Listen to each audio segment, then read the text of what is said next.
পারলাম না, এই জন্য আপনি আপনার পানি পান করার জরুরত না থাকা সত্ত্বেও এই মুহূর্তে আপনি বিসমিল্লাহির রহমানির রহিম বলে বসা অবস্থায় ডান হাত দিয়ে 3 শাসি পানি পান করলেন।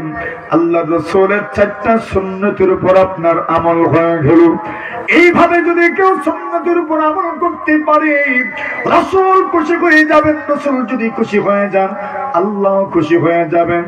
1 মাস পরে আল্লাহর বলি আবার শাইখুল হাদিস ইউনুস জাইনপুরে রাহিমাহুল্লাহু তাআলার খেদমতে হাজির হলেন। আল্লাহর বলি গো, আপনি বলেছেন 1 মাস পরে আসার জন্য, এই জন্য আমি আপনার খেদমতে হাজির হয়েছি। আল্লাহর বলি শাইখুল হাদিস সাহেব, মুহাদ্দিস সাহেব বলেন, কি ব্যাপার আপনার, কি খবর সবর আপনার, কি রেজাল্ট পেলেন? আল্লাহর বান্দা বলেন, আল্লাহর বলি গো, এবার তো মনে হয় আমার আল্লাহ আমার উপর রাজি হয়ে গেছে। আর জোরে আল্লাহ আখনি ওয়ালাদের মধ্যে একটু জোরে সুরে আওয়াজ দিয়ে সমস্যা আল্লাহু আকবার। হয় নাই আর একটু জোরে সুরে আল্লাহু আকবার। আল কোরআনের আলো, আল কোরআনের আলো, উলামায়ে হক্কানি, উলামায়ে রব্বানি, নারে তাকবীর। মুফতি শাহবুদুর রহমাতুল্লাহ আলাইহি শাইখুল হাদিস ইউনুস জাইনপুরি রহমাতুল্লাহ আলাইহি বলেন, আচ্ছা কি সুন্দর কথা আপনি বলেছেন। আপনি 1 মাস আগে আসলেন আর বললেন আল্লাহ আপনার উপর নারাজ, 1 মাস পরে এসে আপনি এখন বলছেন আল্লাহ আপনার উপর রাজি। আচ্ছা বলো তো, তুমি আল্লাহ যে নারাজ ছিলেন কেমনে বুঝেছিলেন, আর এখন যে আল্লাহ রাজি হয়ে গেলেন কেমনে বুঝলেন? সুবহানাল্লাহ বলেন। আচ্ছা এই প্রশ্ন কি জাগে না? এবার আইসেন, এই রোগ আমাদের সবার আছে কিনা এটা আমরা চিন্তা করবো এখন। আল্লাহর বলি বলেন, আপনি এসেছিলেন আল্লাহ নারাজ, আমি আপনাকে প্রেসক্রিপশন দিলাম কোরআন সুন্নাহের ভিত্তিতে, বলেছে 1 মাস পরে আসার জন্য। 1 মাস পরে এসেছ, আসার পরে বলছো আল্লাহ রাজি, আল্লাহ আপনার উপরে সন্তুষ্ট হয়ে গেছেন। সন্তুষ্ট ছিলেন না কেমনে বুঝেছিলাম, সন্তুষ্ট যে হয়ে গেলেন তাও কেমনে বুঝলেন?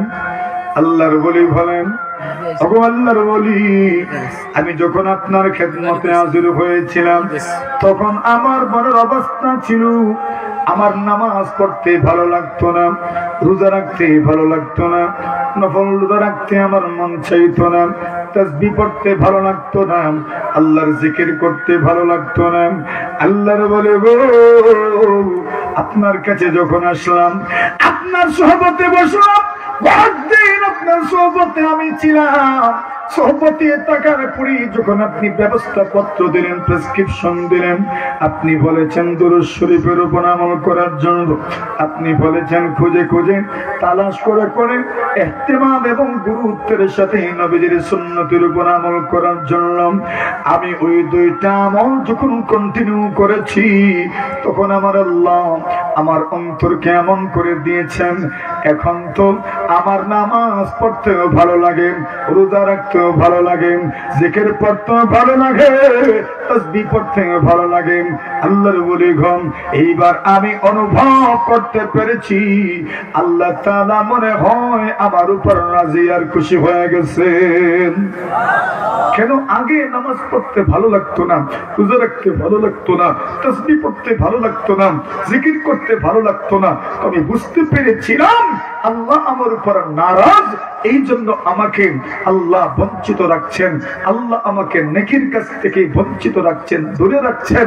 আর যখন আমি দুরূদ শরীফের উপর আমল করলাম, যখন আমি আল্লাহর রাসূলের সুন্নতের উপর আমল করলাম, তখন মনে হলো এখন নামাজ পড়তে ভালো লাগে, এর মানে আল্লাহ আমার উপর রাজি হয়ে গেছে। এজন্য আমাকে আল্লাহ তাআলা নেক কাজ করার তৌফিক দান করছেন। জোরে বলেন সুবহানাল্লাহ। এখন আমরা আমাদের উপর একটু চিন্তা করে হিসাব করি, আমরা কত মানুষ এখানে আছি যাদের জিকির পড়তে ভালো লাগে না, যাদের আল্লাহ তাআলার সামনে আল্লাহর বরত্ব বর্ণনা করতে ভালো লাগে না, আমাদের যাদের নামাজ পড়তে ভালো লাগে না, রোজা রাখতে ভালো লাগে না, এমন মানুষ কি নাই মনে হয় না? আছেন? এখন প্রশ্ন থাকতে পারে এই মানুষটা কেমনে বুঝলেন আল্লাহর কিছু বান্দা বান্দী এই দুনিয়াতে আছেন যাদের অন্তর বড় পরিষ্কার থাকে, এদের অন্তর এত পরিষ্কার হয়, এত উজ্জ্বল, এত শুভ্র হয়, এদের এই শুভ্রতা উজ্জ্বলতার মাধ্যমে এদের দিলে আল্লাহ এমন কিছু ঢাইলা দেন যেটা অন্যদের দিলে কোনো সময় উদিতই হয় না। জোরে বলেন সুবহানাল্লাহ। আল্লাহর বান্দা এমন অন্তরওয়ালার একটা উদাহরণ দিয়েছেন, ইদা সাকানাল غدير على صفاء وجنب أن يحركه النسيم بدت فيه السماء بلا امتراء كذاك الشمس تبدو والنجوم هكذا قلوب أرباب التجلي يرى في صفوها الله العظيم। আল্লাহর বান্দা বলেন কিছু মানুষের দিল তো পরিষ্কার হয়, সবকিছু তাদের দিলে একদম প্রকাশ হয়ে যায়। কেমনে আল্লাহর বান্দা উদাহরণ দিয়ে বলেন এই দুনিয়াতে আপনার পুকুরের পানি যখন সাফ হয়, পরিষ্কার হয়, আপনার পুকুরের পানি যখন শান্ত হয়, কোন দিকের বাতাস যখন আপনার পুকুরের পানিকে নাড়ায় না, আল্লাহর ওলি বলেন ওই সময় যদি তুমি ওই পুকুরের পানি দাঁড়াও, তুমি হাউজের পারে দাঁড়াও, তুমি তোমার গান তোমার খালের পারে দাঁড়াও, তুমি যদি তোমার বিল তোমার নদীর পারে দাঁড়াও, আল্লাহর বান্দা বলেন নদীর পারে যখন দাঁড়াইবা, যখন তুমি খাল বিলের পারে দাঁড়াইবা, যখন তুমি তোমার পুকুরের পারে দাঁড়াইবা, বাদাত ফীহিস সামাউ বিলামতিরাইন, আপনি যদি পুকুরের দিকে তাকাও ওই সময় আপনি দেখতে পারবেন ওই পুকুরের পানির মধ্যে আসমানের মতো বিশাল মখলুক দেখা যায়, ঠিক কিনা? যেই পুকুরে তো চুড়ে এক পুকুর মাত্র 10 শতক 15 শতকের পুকুর, কিন্তু ওই পুকুরের মধ্যে আসমানের মতো এত বড় সৃষ্টি দেখা যায়, ওই পুকুরের মধ্যে সূর্য দেখা যায়, চাঁদ দেখা যায়, তারকাগুলো দেখা যায়, আল্লাহু আকবার, আপনার চেহারাও দেখা যায়।